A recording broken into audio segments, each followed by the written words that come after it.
오늘은 하나님 나라와 교회의 위로가 되는 아주 신실한 두 사람을 소개하려고 합니다.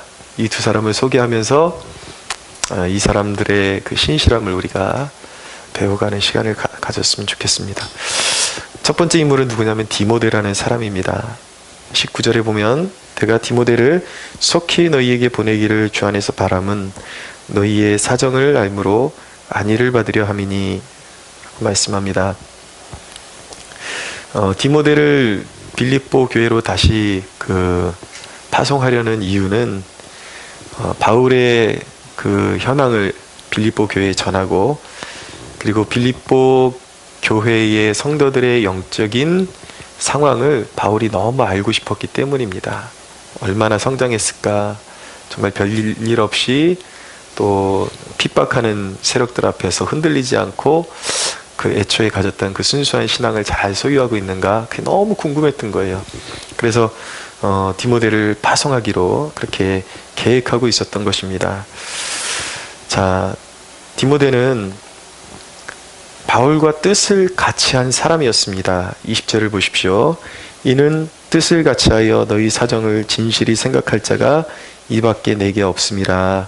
바울하고 뜻을 같이 했던 사람이 바로 디모데였다라는 것입니다. 디모데의 신앙 배경을 간략하게 좀 요약해 보면은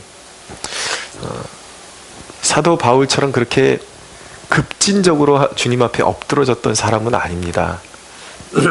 성격적으로도 사도 바울하고는 좀 성경에 나타나는 면으로 봤을 때는 좀 상극인, 그러니까 바울은 약간 이제 좀 강성인 면을 많이 가지고 있고, 디모데는 좀 더 가시적으로 봤을 때에 좀 더 온유한 면에 더 가까운, 좀 더 유약하고 부드러운 면에 가까운 그런 사람이었습니다. 이 디모데는 바울이 루스드라를 선교할 때에 사도행전 16장에 나옵니다. 발굴해낸 청년이었습니다. 굉장히 믿음이 이미 잘 굳게 서 있었고 그 주변에 있는 사람들에게 칭찬받는 그리스도인이었죠. 누구로부터 신앙의 영향을 받았는가? 그 외할머니 로이스와 그리고 어머니 유니게라는 여인으로부터 좋은 믿음의 영향을 받았던 사람이었습니다. 그리고 나서 바울과 함께 선교 여행을 다니게 되면서 바울 곁에서 차근차근 이제 신앙 양육을 받게 된 것이죠. 그런 와중에 그는 바울과 뜻을 같이 하게 된 것입니다. 이 뜻을 같이 한다라는 거, 이 빌립보서에서 누누이 계속해서 그 바울이 강조했던 것입니다. 한 마음을 품어라, 뜻을 같이 해라. 그런데 정말 이 디모데가 바울과 온전히 그냥 마음을 같이 해서 그의 사역의 조력자가 되었다라는 것을 보고 있는 것입니다. 그러니까 바울과 뜻을 같이 했다라는 것은 바울의 사심을 쫓았다라는 것이 아니라 말 그대로 바울이 지니고 있는 순수한 복음과 하나님 나라를 향한 열정의 뜻을 같이 했다라는 그런 의미를 가지고 있는 것이죠. 21절을 보십시오. 그들이 다 자기 일을 구하고 그리스도 예수의 일을 구하지 아니하되 라고 말합니다. 바울 곁에 있던 사람 중에 예수의 일을 구하는 사람이 없었습니다. 다 자기의 일을 구하고 예수님을 위해서 정말 자기의 삶을 드리는 사람이 없었다라고 말하고 있습니다. 이 표현은 전무했다라는 표현보다는 바울 곁에 있는 사람 중에 그만큼 힘을 같이 할 수 있는 사람이 극히 소수였다라는 것을 표현하는 것이죠. 20절에 보니까 너희 사정을 진실히 생각할 자가 이밖에 내게 없음이라 라고 말씀하고 있어요. 이밖에 내게 없음이라. 여러분, 바울이 누구입니까? 기독교 역사의 가장 위대한 사도로 불리고 있는 사람이고, 삼층천에도 갔다 오고, 복음의 정수, 아마 오늘날의 그 사도 바울이 그 교회를 개척했다면 지구촌에 있는 수많은 사람들이 바울을 보기 위해서 이곳으로 달려왔지 않을까 그런 생각이 듭니다만 그게 또 사람 마음대로 되는 게 아니니까. 그러니까 완전히 오리지널 복음이거든요. 그러니까 우리가 바울과 똑같은 복음을 전하려고 부단히 애쓰고 있지만 과연 바울의 설교 스타일은 어땠을까? 이거는 우리가 예측할 수가 없는 거죠. 근데 어쨌든 간에 가장 엑기스 중에 엑기스를 바울이 전했던 것은 사실이죠. 그런데 여러분, 놀랍게도 가장 탁월한 복음의 정수를 들어도 그에 합당한 태도를 갖는 사람들은 극소수였다라는 것을 오늘 본문이 보여주는 것입니다. 그러니까 우리 생각에는 위대한 사도가 설교하면 막 사람들이 그냥 조건 없이 다 뒤집어지고 수많은 사람들이 나 생명 주님께 드리겠다고 헌신할 것 같은데, 사도 바울이 사역하는 현장 속에서도 그 정수를 받아먹고도 진정으로 자기의 삶을 주님께 헌신한 사람은 극소수밖에 없었다라는 것을 보여주는 것이죠. 너희 사정을 진실히 생각할 자가 이밖에 내게 없음이라. 네. 지금 현재로서는 일단 디모데밖에 믿을 사람이 없다라는 것입니다. 디모데가 어떤 사람이었습니까? 22절을 보십시오. 디모데의 연단을 너희가 안 하니. 디모데가 어떻게 바울과 마음을 하나로 모았는가? 바울이 걸어가는 길을 그대로 그가 답습해서 따라갔다라는 것입니다. 복음 때문에 받는 고난에도 디모데가 참여하게 되었고, 감옥에 있는 바울을 곁에서 배웠던 많은 사람들이 바울을 떠나갔습니다. 그런데 옥에 있는 바울을 부끄러워하지 않고 끝까지 지켰던 사람이 바로 디모데였던 것입니다. 그러니까 복음의 고난에 함께 참여했던 사람. 그러니까 디모데의 연단을 너희가 안다. 디모데가 왜 그런 바울과 함께 한 마음으로 쫓아가게 되었는가? 변치 않았는가? 그것은 디모데가 바울을 평가할 때 이 사람이 얼마나 유명한가? 이 사람이 얼마나 명예스러운가? 그리고 얼마나 그런 사람들 앞에서 유명세를 탈 수 있는 비전이 있는가? 이런 것을 본 것이 아니라 이 바울이라는 인물이 서 있는 이 길이 진리의 길임을 확신했기 때문에 디모데가 이렇게 바울과 함께 가기로 결정을 했던 것입니다. 그래서 끊임없이 바울과 함께하고 바울의 가르침을 교회들에게 전하고 그런 조력자로, 동역자로 그렇게 쓰임 받았던 것이죠. 여기서 두 가지 적용점을 좀 발견하게 됩니다. 하나는 무엇이냐면, 하나님 나라의 사명은 영적인 진실된 물줄기를 따라 서는 소수에 의해서 이루어진다라는 것을 보게 되는 것입니다. 많은 사람을 통해서, 이게 성경의 진리예요. 역사예요. 구약을 비롯해서 어두운 시대에 정말 그 말씀을 듣고 그 말씀대로 순종하기를 원하는 극소수의 사람들만 있으면 하나님께서 그 땅 가운데 하나님의 이적을 보이셨습니다. 하나님의 뜻을 나타내 주셨습니다. 이게 신약의 역사도 마찬가지예요. 세상이 변하는 것은 벌떼와 같은 사람들에 의해서, 메뚜기 떼와 같은 사람들에 의해서 세상이 변하는 것이 아니라 정말 주님께 자신의 삶을, 그리스도 예수의 일에 헌신된 그 한 사람을 통해서 세상이 변한다라는 것입니다. 예. 거짓말이 아니잖아요, 정말. 영국을 보십시오.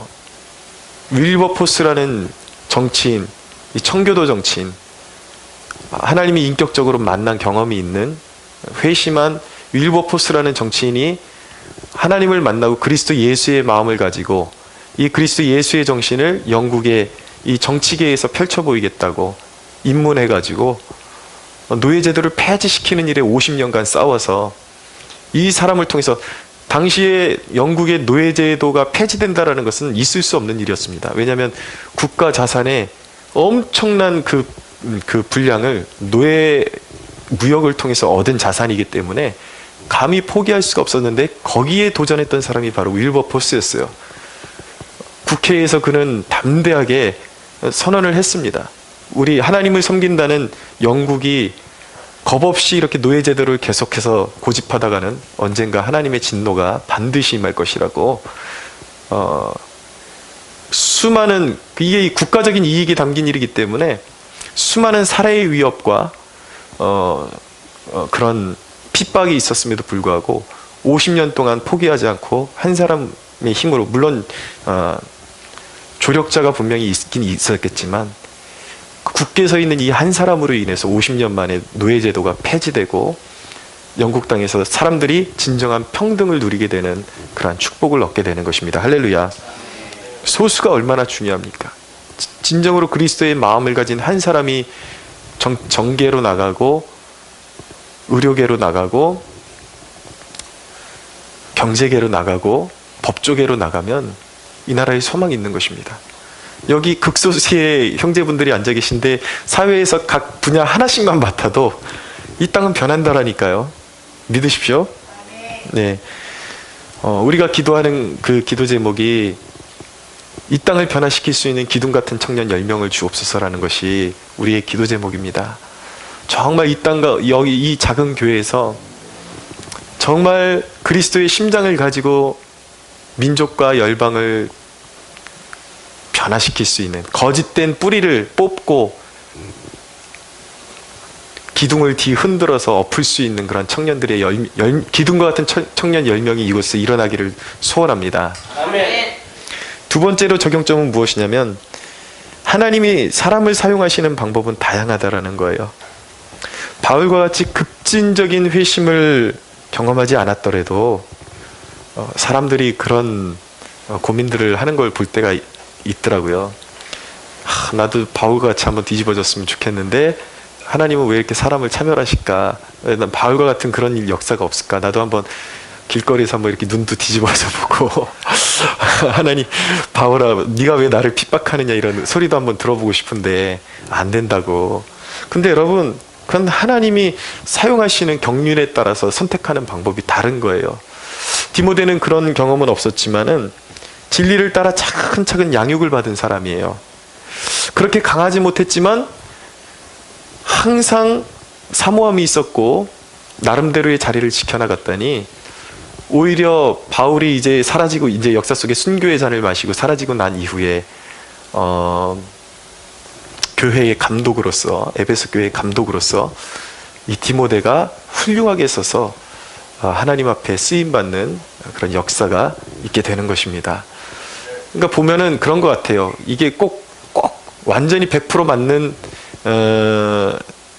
원리라고 제가 장담할 수는 없지만 뭔가 격동의 시기에 땅을 갈아엎고 어떤 개척 정신으로 세워야 할 때는 하나님께서 바울과 같이 확 급진적인 그런 회심자를 세우시고, 또 이렇게 그것을 이어받아서 또 어떤 뭐라 그럴까요? 어머니의 마음으로 또 성도들을 양육해야 될 필요가 있을 때는 또 디모데 같은 사람을 또 세우셔서 그 용도에 맞게 하나님께서 사용하신다라는 것을 알게 되는 것입니다. 그러니까 여러분들 모두가 하나님 앞에 쓰임 받고 싶다라는 소망을 가지십시오. 나는 왜 저 사람은 뭐 환상 봤다 그러는데 나는 뭐 하나 본 것도 없고, 누구는 뭐 기도만 하면 뭐가 찌릿찌릿한다던데 나는 그런 것도 없고. 근데 여러분, 소원하십시오. 소망하면 하나님께서 그 소원대로 여러분들을 반드시 들어 사용하실 것입니다.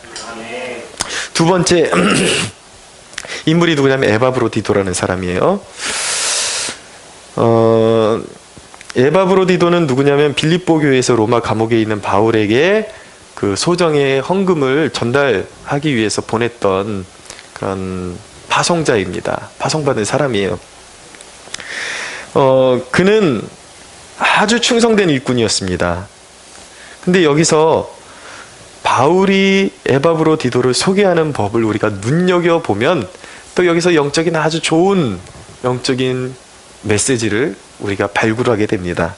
25절을 보십시오. 2장 25절 같이 한번 읽어볼까요? 시작. 그러나 에바프로디도를 너희에게 보내는 것이 필요한 줄로 생각하노니 그는 나의 형제요 함께 수고하고 함께 군사된 자요 너희 사자로 내가 쓸 것을 돕는 자라. 아멘. 예, 뭐라고 바울이 이 사람을 소개하냐면 이 사람은 나의 형제요 함께 군사된 자요 너희의 사자요 나의 쓸 것을 돕는 자다 라고 그렇게 소개를 하는 것입니다.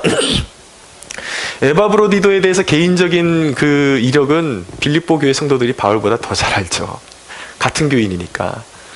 잠깐 본 바울이 이렇게 정말 마음을 쏟아서 에바브로디도에 대해서 격려와 칭찬을 아끼지 않는 소개를 하고 있는 것입니다.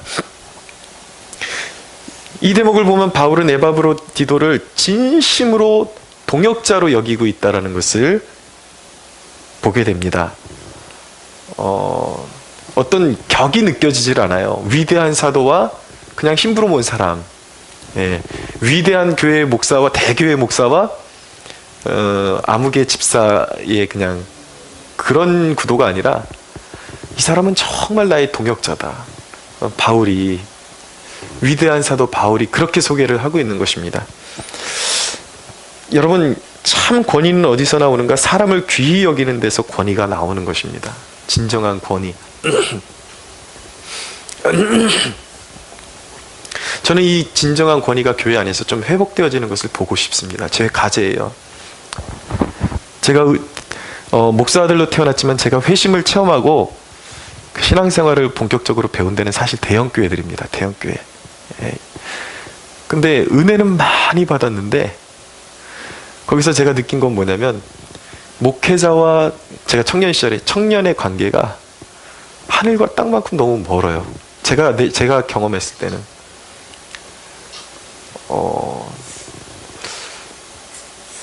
어떤 경우에는 인사도 제대로 안 받고 뭐 말 한 번 붙여보기가 너무 힘들고, 예, 사람이 너무 많으니까 사람 귀한 걸 모르는 그런 또 태도도 보게 되었습니다.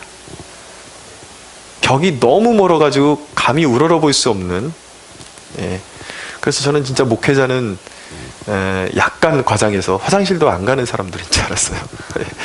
예, 너무 이렇게 권위적이니까.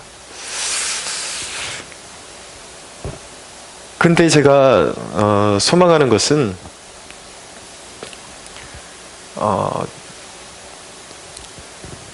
제가 얘기한 만큼 이것이 잘 실천될지는 모르겠지만 저는 목회자와 성도들과의 그 갭이 최대한 줄어들기를 원하고 있습니다.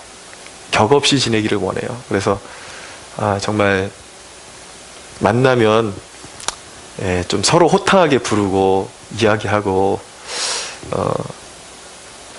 그래서 사역자와 목회자가 어떤 인위적으로 만들어 놓은 그런 권위주의에 의해서 이렇게 교회가 운영이 되는 것이 아니라 격이 없고 믿을 만한 형제 자매로 그런 교회로 우리 교회가 저는 서가기를 원합니다.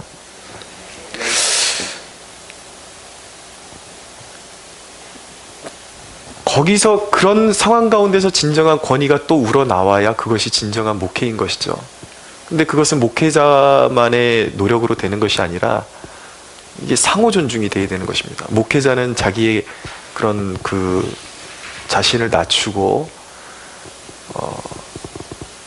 양들은 또 이렇게 성도들은 목회자에 대한 내가 목사야 이렇게 강조하지 않아도 또 하나님의 말씀을 받드는 사람으로 권위를 또 인정해줘야 그 아름다운 관계가 잘 지켜질 수가 있는 것이겠죠. 예. 여러분, 바울이 이 동역자를 아주 귀히 이렇게 여기고 있다라는 것을 유심히 주목해서 보십시오. 왜 바울이 이렇게 하고 있는가? 이것이 참 목회자의 모습이 아닐까요? 왜 바울이 이렇게 하고 있는가? 주님이 우리에게 하신 일이 바로 그것이기 때문입니다. 우리는 감히 하나님 앞에 고개를 들 수 없는 죄인이었습니다. 하나님과 마주치면 죽는 사람들이 우리였어요. 구약시대에 하나님의 언약궤가 있는 것을 쳐다만 봐도 죽을 수밖에 없는 것이 우리의 신세였습니다. 죄인의 신세가 그거예요.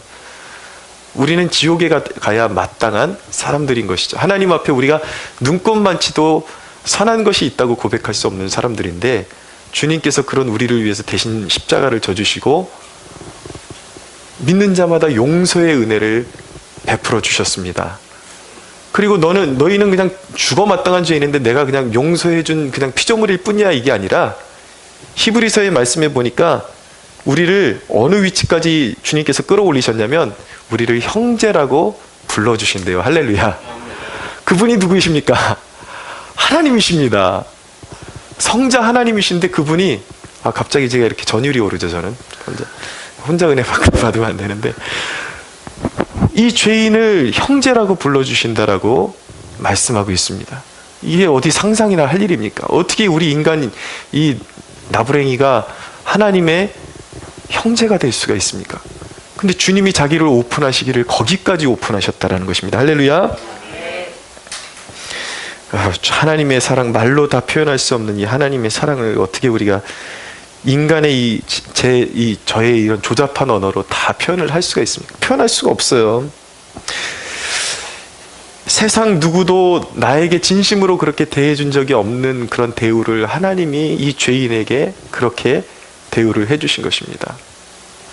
저는 공부도 못했어요. 저는 몸도 허약해요. 가난한 목회자 집에서 태어나가지고 어렸을 때 달리기 하면 무릎이 막 이렇게 돌아가고, 눈도 한쪽이 거의 이렇게 거의 보이지를 않아서 군대도 못 다녀오고,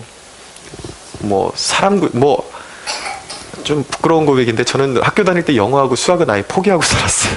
공부를 안 했어요, 아예. 인간이 될 수 없는 인간을 주님께서 부르셔가지고 너는 나의 종이라는 거예요. 지금도 주님께서 제가 무너질 때마다, 제 10년 가운데 임재하실 때마다 제 마음에 가장 강하게 제게 이렇게 부어주시는 말씀이 있냐면, 내가 너를 지명하여 불렀다라는 것입니다. 내가 너를 택했다. 실수가 아니다, 환희야. 너를 부른 거는 실수가 아니다. 제가 이 하나님의 그 위대함을 느꼈을 때가, 예전에 온누리교회에 이렇게 처음 교육전도사를 나갔을 때에 애들이 되게 똑똑한 애들이 많이 모여요. 유학 갔다 잠깐 방학 때 나온 애들, 집안 빵빵한 애들, 우리나라에서 내노라 하는 대학 다니는 애들 많은데, 제가 거기에 이렇게 단에 서서 애들 가르치고 설교하는데 너무 신기하더라고요.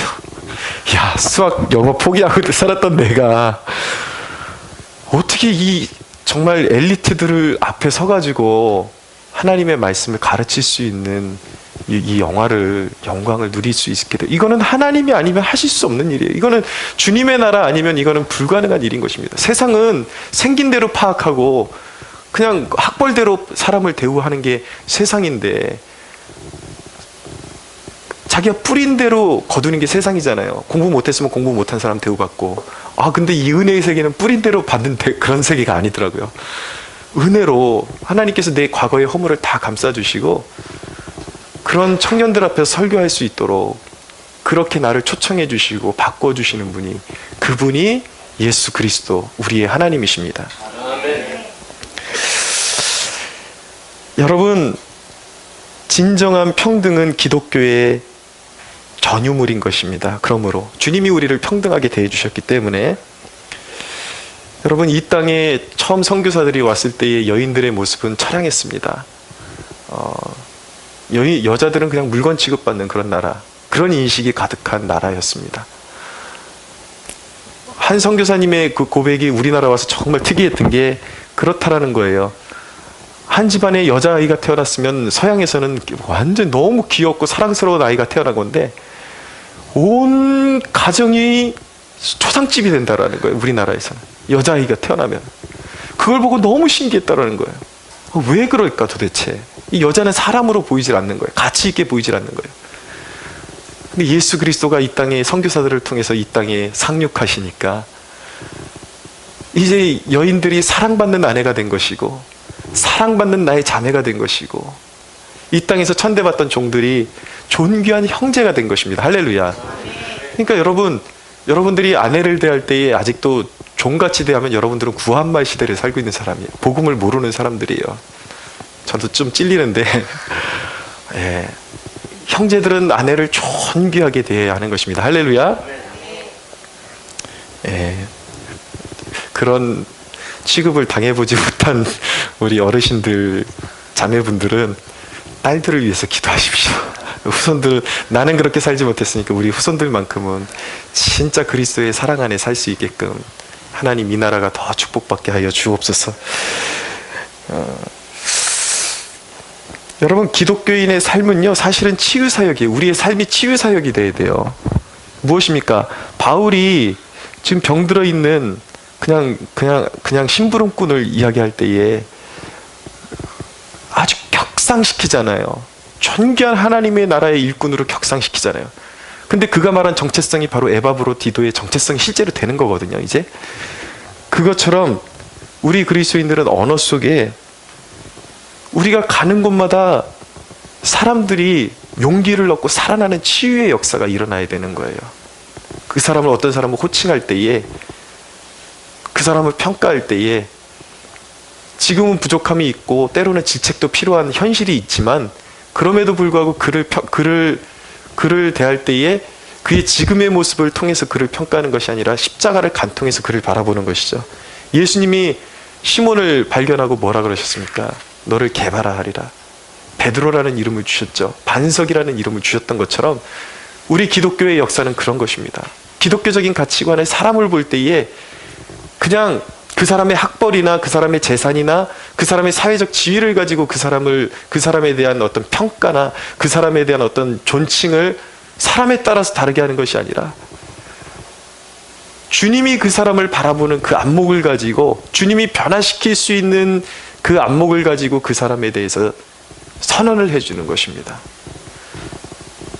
철도 없고 아무것도 모르는 아이들이지만 맨날 하는 거 보면 코 흘리고, 뭐 우리 애기 보니까 코딱지나 파먹고 그러고 있더라고요. 아주 형편없는 애지만 애기한테 너는 정말 존귀한 사람이야, 너는 앞으로 훌륭한 사람이 될 거야, 축복해 주는 것이죠. 그렇게 선언하는 것입니다. 그 선언이 실체가 돼서 나타나는 것이 기독교임을 믿으시기 바랍니다. 그것이 주님의 역사예요. 그 일을 위해서 저와 여러분이 하나님 앞에 부름받았다라는 것을 잊지 마시기 바랍니다. 사람들에게 존귀를 입혀주는 것이 우리의 사명이라는 거죠. 근데 여러분, 역으로 아까 말씀드렸지만 주님이 형제로 우리를 불러주신다고 맘먹을 수 있습니까? 그건 아니죠. 아름다운 그런 그 교회, 아름다운 가정, 아름다운 세계가 되려면은 하나님께서 우리에게 허락하신 그런 질서들, 영적인 질서들, 사회 질서들, 성경은 말씀하거든요. 사회 속에서도 믿는 상전이라 할지라도 우습게 여기지 말고 그를 존귀하게 여기고 오히려 어렵게 여기고, 믿는 사람이라고 그냥 눈 가리고 아웅하려고 그러지 말고 더 그를 위해서 충성스럽게 일하라 라고 이것이 성경적인 가치관인 것입니다. 사랑하는 여러분, 사회 속에서도 하나님께서 여러분들에게 세워주신 윗사람을 존귀히 여길 수 있는 성숙함이 우리 안에 있어지기를 원합니다. 에바브로디도는 아주 세심한 사람이었습니다. 26절, 27절을 보십시오. 같이 한번 읽어보겠습니다. 시작. 그가 너희 무리를 간절히 사모하고 자기가 병든 것을 너희가 들은 줄을 알고 심히 근심한지라. 그가 병들어 죽게 되었으나 하나님이 그를 긍휼히 여기셨고, 그뿐 아니라 또 나를 긍휼히 여기사 내 근심 위에 근심을 면하게 하셨느니라. 아멘. 바울이 빌립보 성도들이 걱정할 것을 염두하고 디모데보다 먼저 에바브로디도를 빌립보로 돌려보낼 계획을 가지고 있습니다. 에바브로디도는 맡은 일에 아주 충성하는 사람이었습니다. 30절을 한번 보십시오. 같이 한번 읽어보겠습니다. 시작. 그가 그리스도의 일을 위하여 죽기에 이르러도 자기 목숨을 돌보지 아니한 것을 나를 섬기는 너희의 일에 부족함을 채우려 함이니라. 아멘. 그가 죽기에 이르러도 너희의 섬김에 부족한 것, 그러니까 바울이 있는 먼 데까지 누군가가 그걸 전해줘야 되잖아요. 그 죽음을 불사하는 여행을 그가 각오하고 너희의 섬김을 완전하게 온전케 하기 위해서 그가 자기의 생명까지도 아끼지 않았다. 이게 에바브로디도가 공교롭게도 죽을 병에 지금 걸렸다가 하나님이 바울을 불쌍히 여기셔서 다시 회복되었다라고 오늘 본문이 말씀하고 있습니다. 근데 그가 죽기에 이르러도 자기 목숨을 돌보지 아니했다. 사명을 감당하는데 이렇게 감당했다라는 것입니다. 여러분, 헌금 전해주는 게 뭐 그렇게 대단하길래 죽을 병까지 각오하면서 겪으면서 그렇게 그걸 전해줘야 될 이유가 뭐냐고요, 도대체.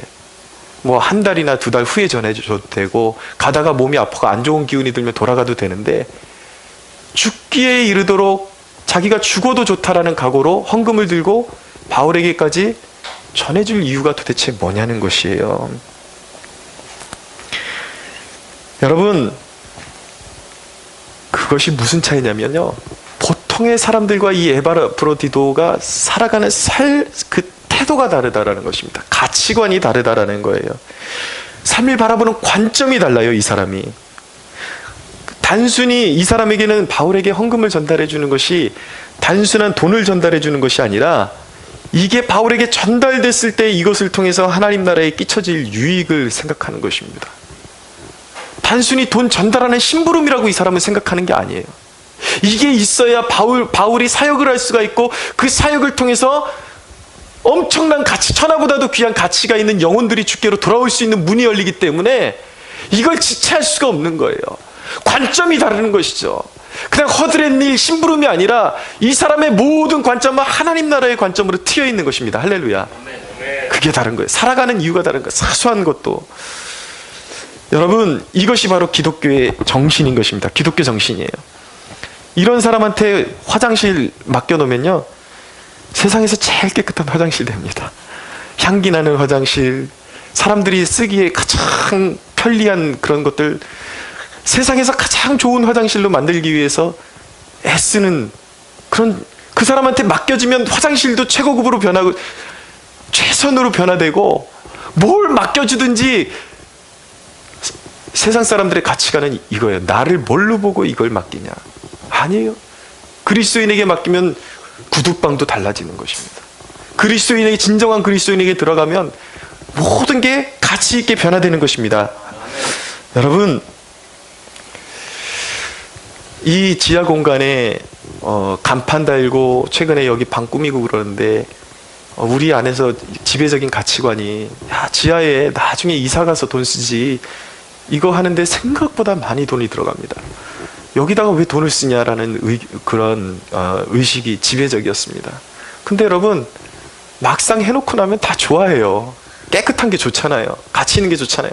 방석이라도 새 걸로 바꾸고 나니까 그게 좋잖아요.